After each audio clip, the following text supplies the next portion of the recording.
말씀 보도록 하겠습니다. 히브리서 5장 1절에서 10절까지의 말씀입니다. 히브리서 5장 1절에서 10절까지의 말씀입니다.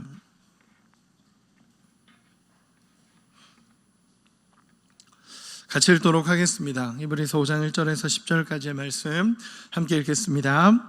대제사장마다 사람 가운데서 택한 자이므로 하나님께 속한 일에 사람을 위하여 예물과 속죄하는 제사를 드리게 하나니, 그가 무식하고 미혹된 자를 능히 용납할 수 있는 것은 자기도 연약에 휩싸여 있음이라. 그러므로 백성을 위하여 속죄제를 드림과 같이 또한 자신을 위하여도 드리는 것이 마땅하니라. 이 존귀는 아무도 스스로 취하지 못하고 오직 아론과 같이 하나님의 부르심을 받은 자라야 할 것이니라. 또한 이와 같이 그리스도께서 대제사장 되심도 스스로 영광을 취하심이 아니요 오직 말씀하시니가 그에게 이르시되 너는 내 아들이니 내가 오늘 너를 낳았다 하셨고, 또한 이와 같이 다른 데서 말씀하시되 네가 영원히 멜기세덱의 반차를 따르는 제사장이라 하셨으니, 그는 육체에 계실 때에 자기를 죽음에서 능히 구원하실 이에게 심한 통곡과 눈물과 간구와 소원을 올렸고 그의 경건하심으로 말미암아 들으심을 얻었느니라. 그가 아들이시면서도 받으신 고난으로 순종함을 배워서 온전하게 되셨은즉 자기에게 순종하는 모든 자에게 영원한 구원의 근원이 되시고 하나님께 멜기세덱의 반차를 따른 대제사장이라 칭하심을 받으셨느니라. 아멘. 오늘 말씀을 나누도록 하겠습니다. 오늘 말씀은 우리를 위한 대제사장 두 번째 시간으로 말씀을 나누도록 하겠습니다. 월요일 날 말씀을 나누면서도 히브리서의 배경과 이런 부분들을 나누면서 이런 말씀을 나눴습니다. 히브리서라는 것은 그 예수를 주로 섬길 것인가, 아니면 그 핍박 속에서 다시 유대교로 돌아갈 것인가를 고민하는 그리스도인들, 정말 그 핍박의 한가운데서 하나님을 간절히 붙잡고 있는 그들을 향해서 예수님이 누구신가, 예수님이 진짜 누구신가 라는 질문에 대해서 이 히브리서 기자는 예수님이 누구신지에 대해서 설명하고 있다라는 것을 말씀으로 나눴습니다. 그러면서 이 히브리서 4장 14절부터 오늘 본문의 5장 10절에 이르기까지 계속적으로 히브리서 기자가 이야기하는 것은 무엇이냐면, 예수님은 누구신가? 우리의 대제사장이시다, 우리의 모든 죄를 속하신 대제사장이시다라는 것으로 말씀을 이야기하고 있습니다.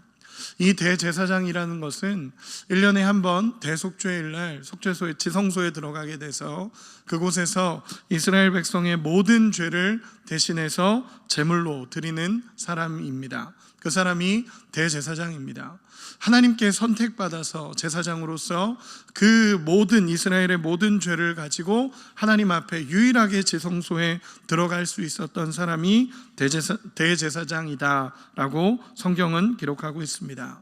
그러면서 오늘 본문에는 어떻게 말을 하고 있냐면, 이 아론의 반차를 따르는 인간으로서 하나님의 선택을 받은 대제사장과 예수님이 대제사장의 역할을 한다, 대제사장으로 이 땅에 오신 예수님이 어떤 분이신가를 둘을 비교하고 있습니다. 히브리서는 계속적으로 이렇게 말씀이 전개되어져 왔습니다. 히브리서에 보면 히브리서 3장에서는 모세와 예수님을 비교했습니다. 이스라엘의 가장 위대한 지도자였던 모세와 예수님을 비교하면서 예수님은 하나님의 아들이심을 이야기했었고, 오늘 본문에서도 마찬가지로 인간 대제사장과 그리스도로서의 대제사장의 모습을 비교하면서 말씀을 나누고 있습니다. 그렇기 때문에 오늘 본문은 대제사장으로서 예수님은 어떤 역할을 하셨고, 또 대제사장으로서 예수님은 인간 대제사장과 어떤 차이가 나는지에 대해서 말씀을 나누고 있습니다. 그렇기 때문에 오늘 본문을 그냥 먼저 간단하게 요약을 하면 이렇습니다. 아론과 같은 인간 대제사장은 하나님 앞에 선택되어서 백성을 위해 희생 제물을 드리는 자, 또 그렇기 때문에 인간을 용납하고 인간의 죄를 가지고 하나님 앞에 나가서 제물을 드리는 자를 대제사장이다라고 표현을 했습니다. 그런데 예수님은 어떤 차이가 나냐면 하나님으로 선택받은 인간이 아니라 하나님의 아들이시며 동시에 스스로 제물이 되셔서, 스스로 흠없는 제물이 되셔서 그 피를 스스로 가지시고 속죄소로 들어간, 지성소로 들어간 유일한 대제사장이다라고 이야기합니다. 조금 어렵죠? 쉽게 표현해서 이렇습니다. 예수님은요, 하나님의 아들이시면서 동시에 스스로 흠없는 제물이 되셨고, 흠없는 제물을 가지고 가시는 대제사장으로서 단번에 속죄를 이루신 분이 예수님이시다라는 것을 오늘 본문을 통해서 이야기하고 있습니다. 이 본문에 대한 내용을 좀 더 쉽게 이야기하기 위해서 레위기 16장에 나타난 대속죄일의 이야기를 잠시 나누도록 하겠습니다. 레위기 16장에 보면요, 대속죄일의 이야기가 나오게 됩니다. 대속죄일은 7월 10일입니다. 7월 10일. 이스라엘의 절기, 이스라엘의 달력은 7월부터 시작을 하기 때문에 7월 10일을 대속죄일로 지냅니다. 이 7월 10일에는 이스라엘의 모든 백성들이 성막으로 모여집니다. 성막으로 모이고 성막으로 막 들어오게 됩니다. 왜냐하면 이 7월 10일은 대속죄일로서 이스라엘의 모든 죄를 사하는 날이기 때문에 이스라엘 백성들이 다 그 성막으로 모여지게 됩니다. 이때 딱 하루 어떤 일이 일어나냐면 지성소라는 곳에 대제사장이 들어갈 수 있는 날이 대속죄일입니다. 이 지성소라는 곳은 어떤 곳이냐면 출애굽기 26장에서 하나님께서 어떻게 구별하셨냐면 하나님이 임재하시는 곳으로 지성소를 구별하셨고, 그리고 하나님이 구별되어서 그곳에 내가 함께 하겠다라고 말씀하신 곳이 지성소입니다.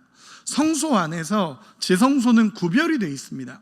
그리고 그 지성소는 아무도 들어갈 수 없었고 1년에 단 하루 이 대제사장만 지성소에 들어갈 수 있었습니다. 그 지성소 안에는 언약궤가 있는데 그 언약궤 위에 속죄소를 놓으라고 하셔서 그 속죄소에서 이스라엘의 모든 죄를 사하는 역할을 하게 됩니다. 그리고 이 지성소와 성소를 나누는 기준이 있었는데 그게 뭐였냐면 휘장이었습니다. 휘장. 지성소로 들어가는 그 입구에 휘장으로 막아놔서 지성소와 성소를 구별했습니다. 그 휘장을 보면 길이가 9m고 높이가 13m, 두께가 약 15cm라고 합니다. 그럼 어마어마한 두께와 어마어마한 높이의 휘장이 성소와 지성소를 막고 있었습니다. 이 지성소는 하나님의 임재가 있는 곳이고 성소는 하나님 앞에 하나님이 만드신 그곳인데 이 지성소로 들어가는 데서 휘장으로 가로막고 있는 것입니다. 그리고 그 지성소는 1년에 하루 대제사장만 들어갈 수 있는 날입니다. 이 대속죄일 날 이 대제사장이 처음으로 이제 1년에 유일하게 이 지성소에 들어갈 수 있습니다. 이 하루 동안 몇 번 들어갈 수 있냐면 3번에서 4번까지도 보는 성서학자들이 있습니다. 근데 3번으로 기준으로 잡아서 1년에 하루 들어갈 수 있는데 3번 지성소에 들어갈 수 있습니다. 그 3번 들어갈 때 어떤 일을 대제사장이 하냐면 첫 번째로는 그 휘장을 열고 지성소에 들어가서 향을 피웁니다. 향을 먼저 피웁니다. 왜냐하면 하나님의 영광의 임재 앞에 인간이 바로 서면 죽을 수도 있기 때문에 그 안에 향을 피웁니다. 그리고 언약궤를 가리고 그 향으로 언약궤를 가리고 향이 가득하게 만드는 것이 대제사장의 첫 번째 역할입니다. 그리고 지성소에서 나옵니다. 그리고 두 번째로 하는 역할이 뭐냐면 이제는 자신의 죄를 먼저 씻습니다. 자신의 죄를 소를 잡아서 피로 정결하게 하고 그 소에게 안수한 다음에 자신의 죄를 전가해서 그 소를 죽이고 그 피를 가지고 지성소로 들어가게 됩니다. 그리고 나서 그 속죄소에서 자신의 죄를 씻게 됩니다. 근데 여기서부터 중요한 건 뭐냐면 이 대제사장이 자신의 죄를 속하기 위해서 제물의 피를 가지고 들어갔을 때 반드시 살아나와야 합니다. 반드시 나와야 합니다. 왜냐하면 그곳에서 자신의 피를 가지고 그 제물의 피를 가지고 자신의 죄를 먼저 정결하기 위해 들어갔는데 하나님이 그 대제사장의 회개를 받지 않으시고 하나님께서 그의 규례와 그 규례의 모습대로 그 제사를 드리지 않았을 때는 그 자리에서 죽게 됩니다. 그 자리에서 죽게 됩니다. 그렇기 때문에 정말 용서받았다라는 것을 증명하기 위해서는 이 대제사장이 두 번째 들어갈 때부터 이 피를 가지고 정결하게 하나님 앞에 드려야 했습니다.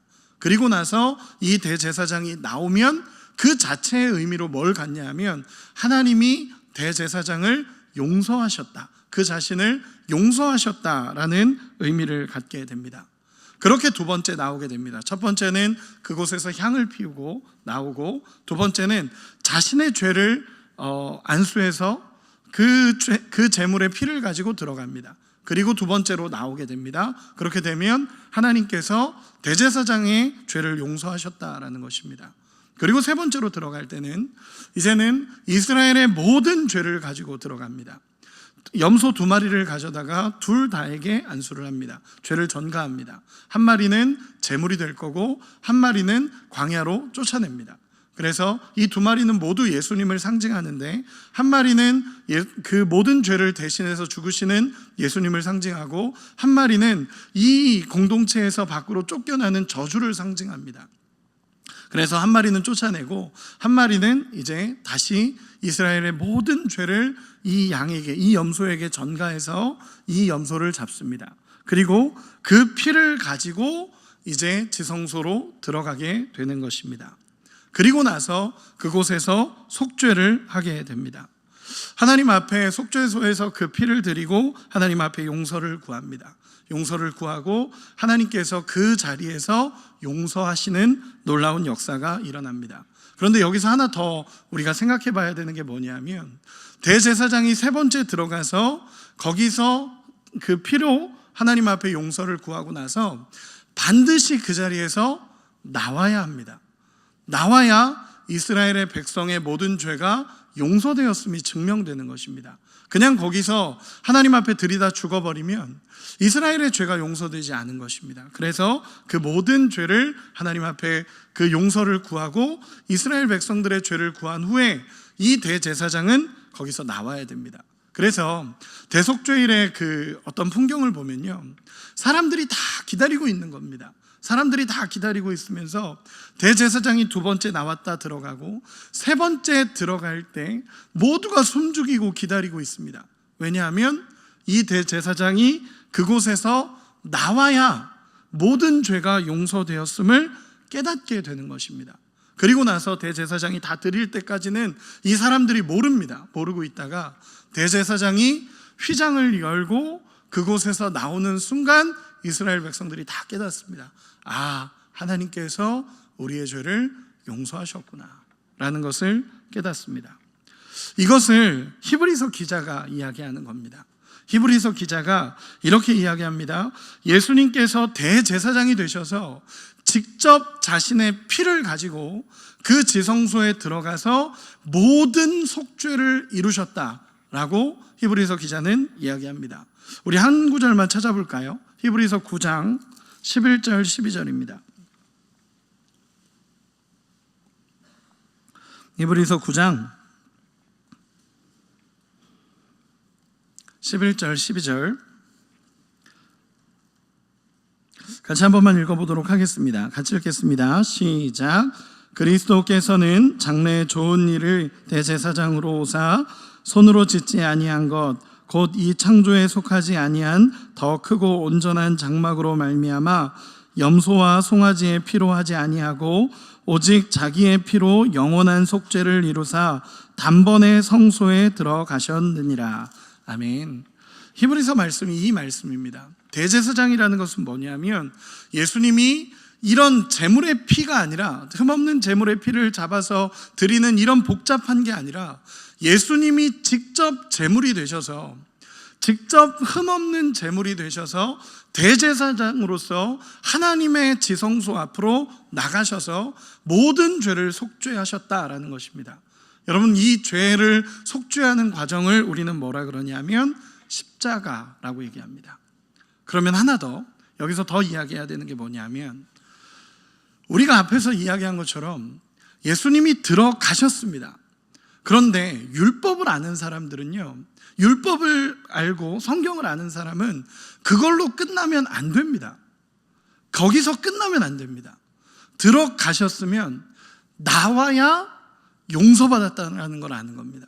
들어갔으면 나와야, 대제사장이 나와야 우와 우리의 죄가 용서받았구나를 압니다. 그러면 십자가로 들어가셨고 다시 나온 건 뭐죠? 부활이십니다. 예수님이 들어가셔서 반드시 나오셔야 깨닫는 겁니다. 뭐냐면 우리의 죄가 용서받았구나 라는 걸 깨닫는 것입니다. 그래서 예수님은 십자가를 이루셨고 그리고 부활을 이루어 내셨다라는 것입니다. 히브리서 13장에 이렇게 기록을 합니다. 13장 20절에 양들의 큰 목자이신 우리 주 예수를 영원한 언약의 피로 죽은 자 가운데서 이끌어내신 평강의 하나님이, 죽은 자 가운데서 이끌어내신 평강의 하나님이라고 소개하고 있고, 고린도전서 15장 17절에 이렇게 기록을 합니다.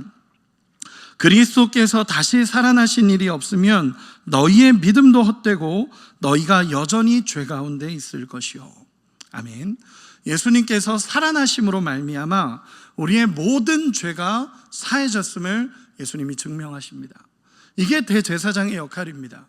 모든 죄를 가지고 들어가셔서 그 대제사장으로서 모든 죄를 씻고 나오는 순간 죄가 용서되었다라는 것을 이 대속죄일 날 경험됩니다. 예수님은요, 이 모든 제물의 과정을 거치시는 게 아니라 단번에 스스로 흠없는 제물이 되셔서 대제사장으로서 그 예수님의 지성소로 들어가게 됩니다.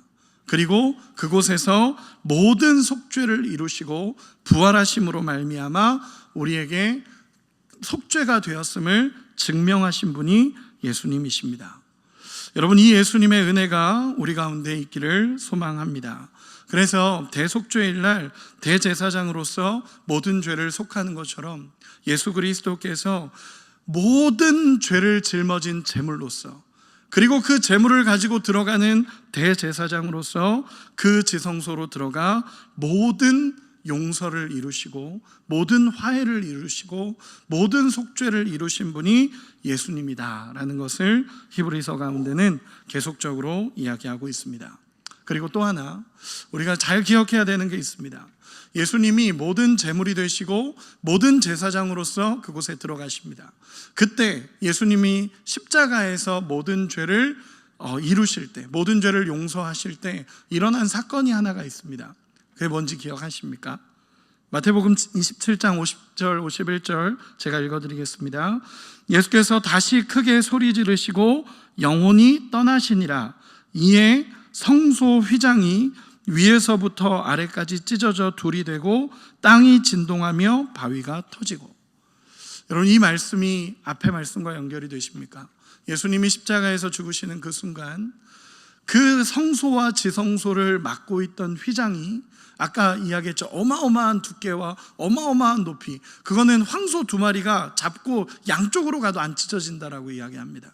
그런데 이 휘장이 예수님의 십자가에서 속죄를 이루실 때 위에서부터 아래까지 찢어집니다. 이 얘기는 뭐냐면 이제는 대제사장만 지성소에 들어가는 것이 아니라 예수님의 피로 말미암아 우리도 지성소, 우리도 하나님 앞에 나갈 수 있음을 예수님이 보여주시고 예수님이 나타내시고 예수님이 이루셨음을 우리에게 이야기하고 있습니다. 여러분, 우리에게는 영원한 대제사장이 계십니다. 우리에게는 영원한 대제사장, 우리의 모든 죄를 짊어지신 예수 그리스도께서 계십니다.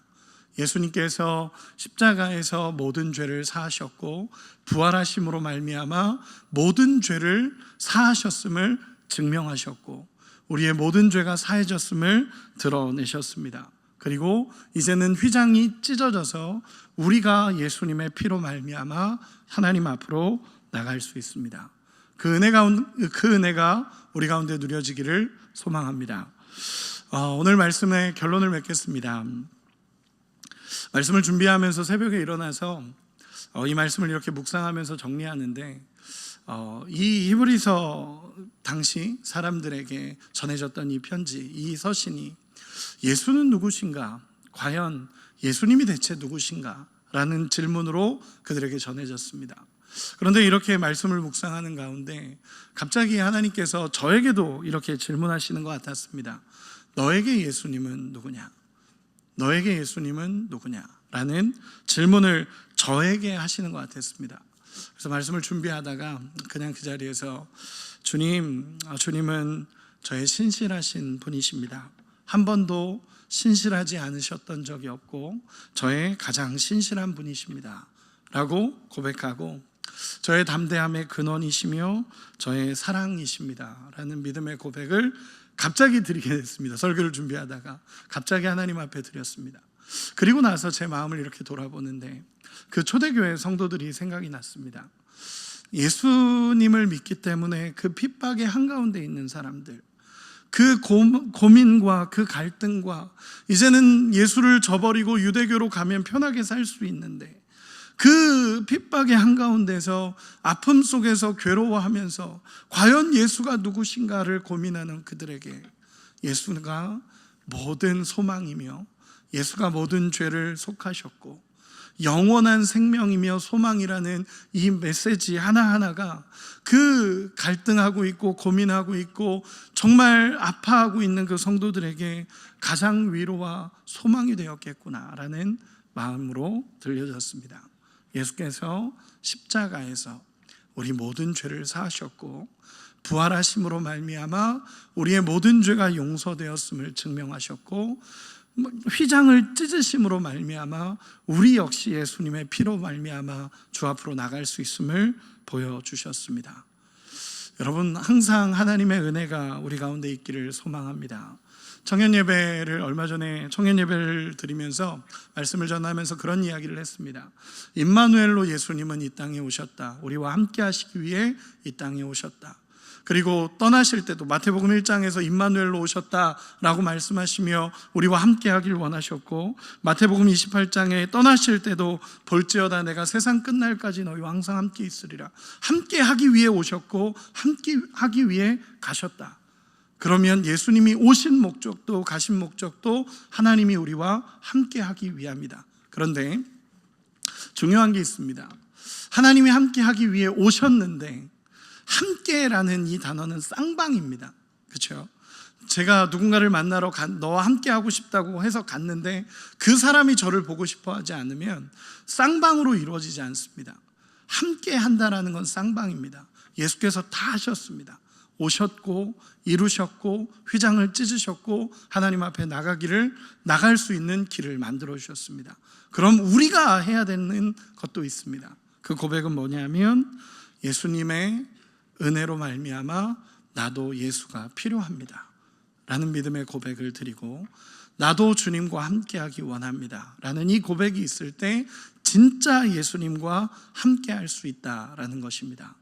여러분, 오늘 이 새벽에 그 예수님의 은혜가 우리 가운데 누려지고 함께하기 위해 이 땅에 오신 예수님의 은혜가 누려진다면 우리도 고백하기 원합니다. 나도 주님과 함께하기 원합니다. 나도 그리스도의 피로 말미암아 예수님 앞에 나아가기 원합니다 라고 고백하며 주님과 함께할 수 있는 은혜를 누리시기를, 대제사장으로서 모든 죄를 사하시고 모든 것을 이루신 그 예수님의 손을 붙잡고 주님과 함께 은혜를 누릴 수 있는 우리 모두가 되시기를 예수님의 이름으로 축원합니다. 기도하겠습니다. 우리 이 시간에 같이 기도했으면 좋겠습니다. 우리 이 시간에 기도할 때에 오늘 말씀을 생각하며 예수님의 십자가와 부활, 그리고 그 휘장을 찢으신 우리 예수님의 은혜를 생각하며 우리도 주님 앞에 나가는 주님 앞에 사랑을 고백하며 주님과 함께하기를 소망하는 마음으로 이 시간 말씀을 생각하며 주여 한번 부르고 기도하겠습니다.